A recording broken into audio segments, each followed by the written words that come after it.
are there any diseases that have gone up in the last 50 years that it is believed correlate with environmental toxins and chemicals? Most people think that a very bad diet affects them because their weight goes up, their blood sugar goes up, they get high blood sugar. But most people seem to think that environmental toxins and chemicals are, they don't see it, they don't know how to measure it, and they kind of, to me, it seems like they don't take it that seriously. Is there data suggesting that there's a real correlation between diseases, which people do take seriously, and these environmental toxins and chemicals? And then, Theodora, separate question, are there devices that can protect us from wireless radiation, cell phones, and 5G? Are there the things around our neck, the things that go on the phone? What has your research shown about, does any of them work? A lot of people are making claims. So those are the two questions. Aly, you can go first. So absolutely, there is robust data on environmental chemicals, heavy metals, and specifically a class of chemicals that's now been discovered over the last 25 years called endocrine disrupting chemicals, or EDCs. There is so much robust information regarding EDCs and how these chemicals are able to disrupt the endocrine system. Endocrine disrupting chemicals, they disrupt the normal physiology and workings of the endocrine system, which is a system built on messaging throughout the body for all types of physiologic effects, growth and development, insulin management, protection from cancers, in terms of how they can function. Believe it or not, they don't protect, they actually can disrupt and cause, or I shouldn't say cause, are associated with higher rates of hormone-sensitive cancers. So this class, and I mentioned earlier, there's known, about 1,000 known now, and known again, meaning tested, groups like phthalates, BPA, flame retardant chemicals, large number of pesticides, including glyphosate, atrazine.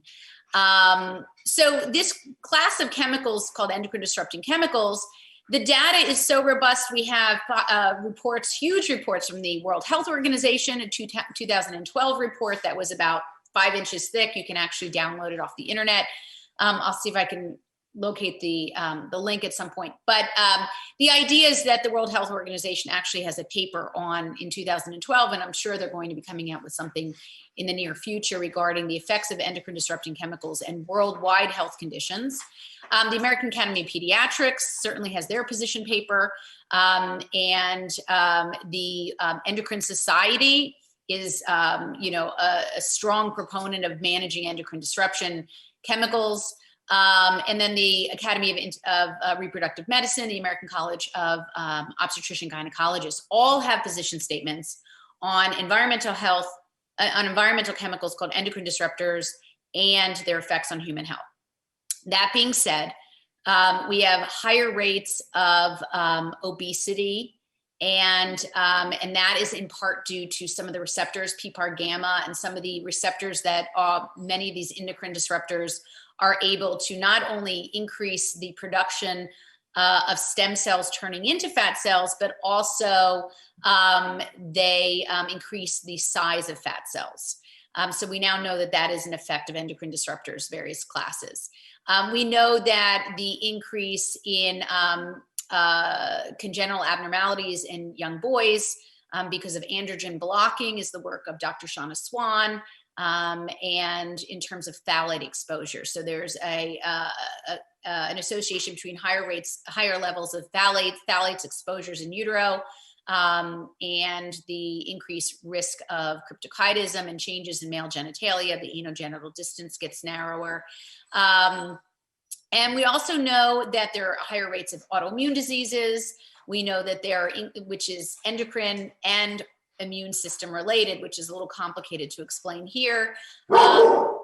Sorry about the dog. We also know that there are increased risks for endocrine sensitive cancers, as I mentioned, breast cancer, testicular cancer, thyroid cancer, which is a very sensitive organ to these endocrine disruptors, and uterine cancer, prostate cancer. And so those are very important to note that there's an increase in incidence of those cases as well.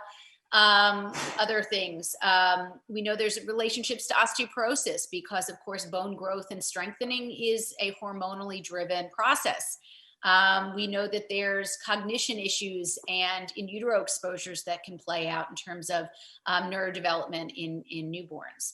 So the list really kind of goes on, and there's just enormous amounts of science that support what I'm saying. I tell my classes I didn't make this stuff up. I'm just conveying very important studies, international studies, and respected bodies of that support and share this medical evidence quite readily. So you can go to pubmed.org, which is med.org, and you can search out topics based on search terms. And you can actually, I teach my patients how to look up their own studies for medically related issues, but it's open to the public. And you can really start to see how much information there really is in terms of these chemicals and how they do affect not just asthma and short-term exposures like contact dermatitis, but chronic health conditions that play out from low dose exposures over a period of time.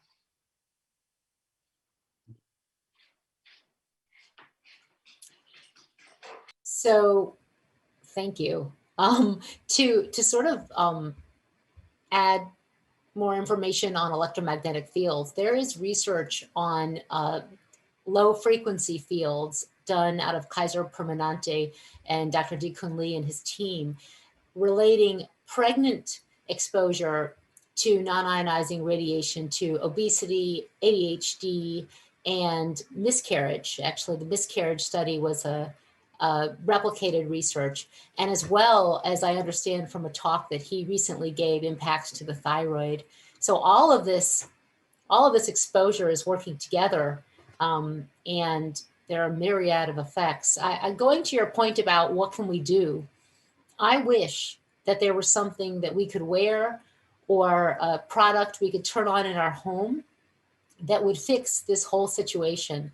But Environmental Health Trust has not found and identified a product that solves all the problems. So it's really going to be these personal changes, but more importantly, the policy change that needs to happen on the issue of electromagnetic fields. We are sent many products constantly, and I can't say that they're all tested to identify, are they working or are they not? But a lot of people who are sick have tried many of these products and don't necessarily find that it's making them better, especially people who become very sick with electromagnetic sensitivity. They can't find a place to live, and that's a safe space.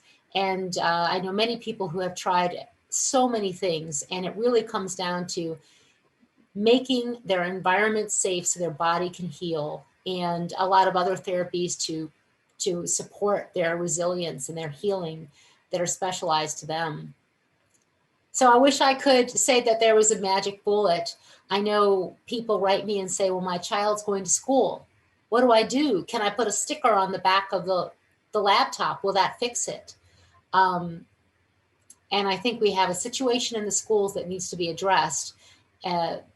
So importantly, especially as kids go back to school, I know what we're advocating here is that the companies that are saying, we will provide the Chromebooks, we will provide the internet connections, that they provide the affordability for families who need to be connected in their homes so their kids can connect, but that it not be wirelessly. And in schools, they can do hardwired connections so that there's not constantly a wireless exposure. What I can say now is that there are schools that are test beds now for 5G in schools. And we are astounded to learn about what's going on with the schools, where they are doing a virtual reality where you place a phone in an apparatus and put it up to your eyes, exposing your eyes, your brain. So kids in schools are, I think, the playground of industry on this matter, and we really need to protect them because they're more vulnerable. I know, as you talk about in your book, and as we talk about in Environmental Health Trust, kids absorb proportionally more radiation into their brains and bodies, and they're more vulnerable because they're not little adults. they have developing systems, developing brains. And research has shown that stem cells, which are more active in children, are actually can be more affected by some modulations of wireless radio frequency. And with 5G, there are new modulations and new faster data rates, all new characteristics of the waves, higher frequencies in combination with the lower frequencies, which have not been adequately tested for safety. And whereas there is research documenting harmful effects.